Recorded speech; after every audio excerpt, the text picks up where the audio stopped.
The Mid-America Gospel Music Association Lifetime Achievement Award is presented each year to the person or persons who have influenced the growth and promotion of Southern, country, and bluegrass gospel music.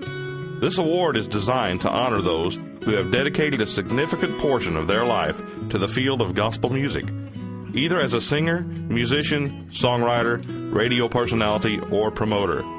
The general membership of MAGMA submits nominations of those within the industry who have been influential in their careers, and they are later voted on by the board of directors. We seek to honor both the local artist who has influenced and mentored the new generation of performers, as well as those from our region whose music has impacted the national gospel music industry. It is our pleasure to be able to honor those pioneers who have and still are representing the ministry of gospel music.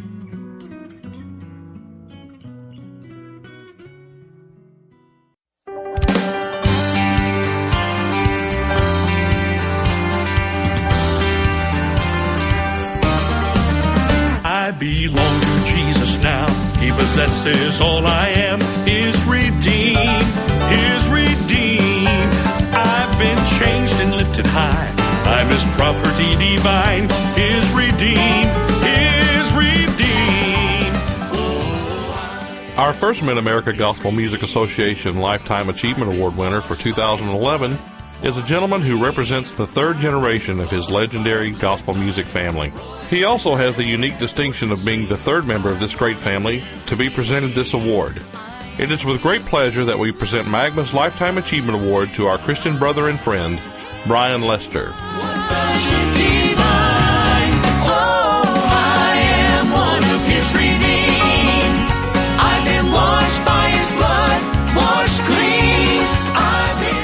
Born on July 30th, 1952 in St. Louis, Missouri, to a family already established in the gospel music community as performers, music teachers, and promoters, Brian would take the stage for the first time at age 3. Standing on his grandmother's accordion case, he would belt out "How Far Is Heaven," and life at the Lester home would never be the same. In 1956, Brian would give the world a glimpse of the showman he was destined to become when the family performed in New York on Ted Mack's Amateur Hour.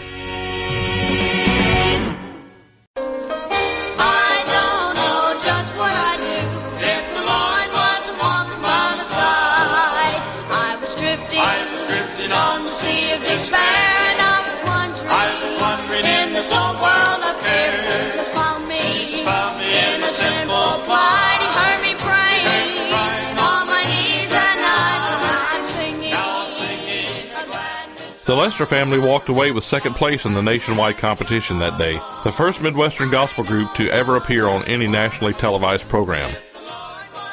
By age 10, Brian was already a veteran performer.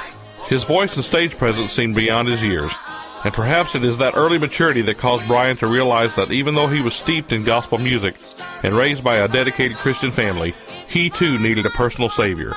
So during a revival at the old Carondelet Baptist Church in St. Louis, he gave his heart and life to Jesus Christ and never looked back. At 12, he would record a solo project, a 45 RPM containing 4 songs. As he grew and began to expand his musical horizons, he was influenced by the songs of another great family of gospel music, the Spear family, and loved to listen to Pop Spears' "I Just Began to Live" and Mom Spears' "I'm a Child of the King." The Lester family did a short series of pilot programs for KPLR TV 11, but soon found a weekly home on KSD TV Channel 5 in St. Louis. Brian literally grew up in front of gospel music fans on television, and people were amazed at how comfortable he seemed in front of the camera.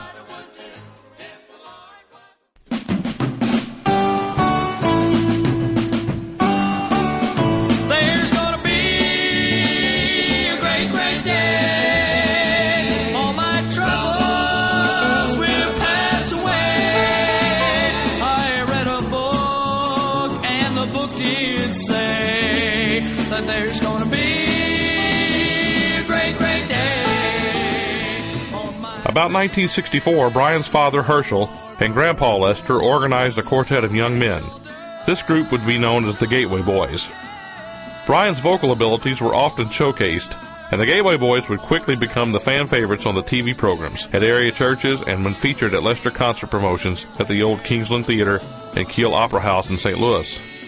Joining Brian was Curtis Reed, Glenn Goebel, Parvin Trammell with David Schreiber at the piano. When Curtis was drafted in the late 1960s to serve our country during the Vietnam War, older sister Donna would step in and the group would become the Gateway Boys and Donna. They would continue to sing under this name until the early 70s when Brian's youngest sister, Ginger, entered the spotlight, and they became known as the Gateway Boys with Donna and Ginger.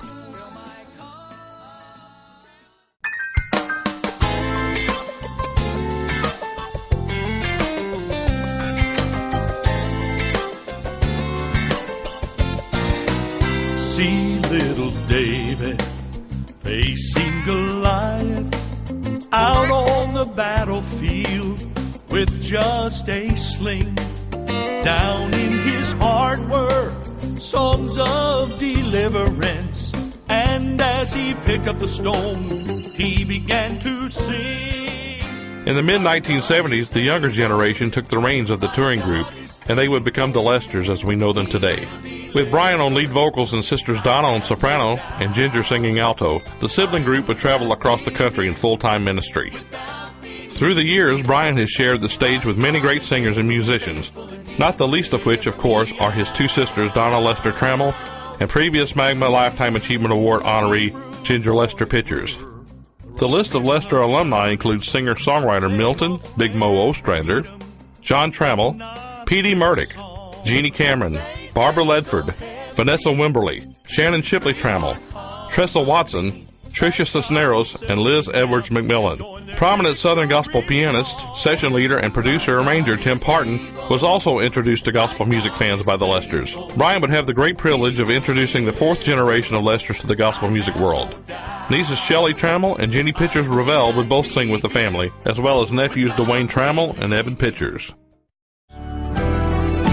Lily of the valley, bright morning star, he's the fairest of 10,000 to my soul. Brian would meet the love of his life, oddly enough, while singing at a ham and bean supper in Powell, Missouri, and he married the beautiful Sandra Kay Cox of Bethpage, Missouri, on February 24, 1978. Sandra's mother, Shirley Cox, was a secretary to legendary gospel songwriter Albert E. Brumley, so Sandra was no stranger to gospel music and would become Brian's source of strength, his support system, and his biggest fan as he continued on in his music ministry. On January 22, 1986, they would be blessed with one son, Jonathan Ryan Lester, and in 2004, Jonathan became a full-time member of the family ministry. Over the years, Brian would become known not only for his rich and powerful lead voice, but as a great master of ceremonies.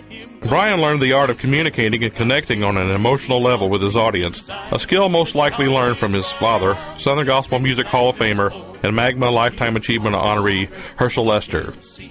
Brian would play the straight man to Herschel's antics, and later on to brother-in-law Smilin' Dan Pitchers. Eventually, the National Quartet Convention would see what everyone in the Midwest knew. Brian was a natural, and in 2003, they would call on him to share the nightly main stage MC duties with Dr. Jerry Goff, a job he carried out until 2009.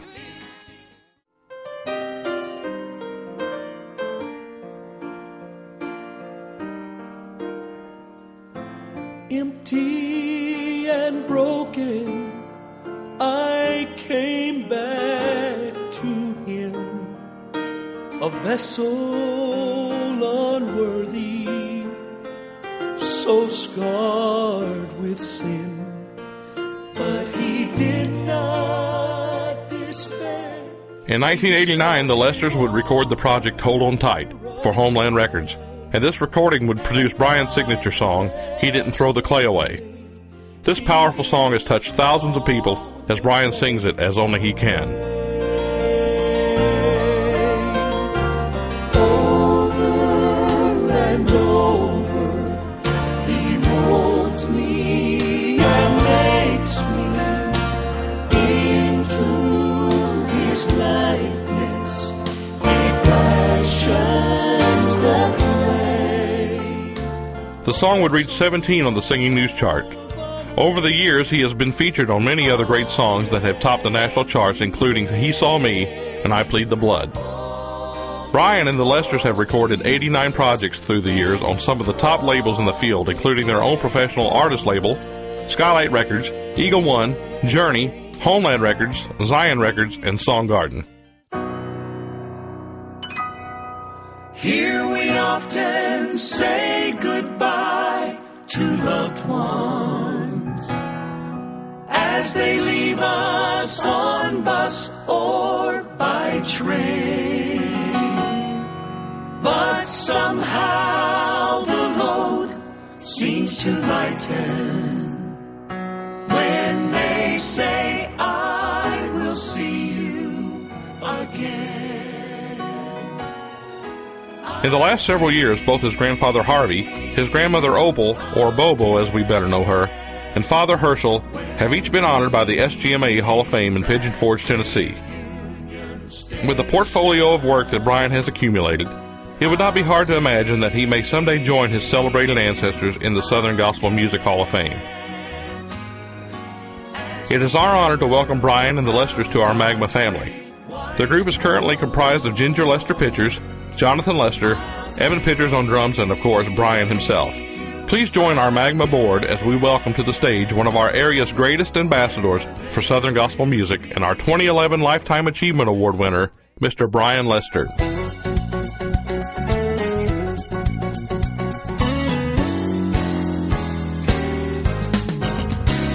We've heard the Great Commission to go and spread the word, but sometimes our confession falls short of what we've heard. We need to simplify it and make the message clear. The good news of the gospel is all they need to hear. He bled, he died, he rose to live again. 3 nails, 1 grave, remind us where he's been. To reach the lost, just preach the cross until the whole world knows. Tell it everywhere you go. He bled, he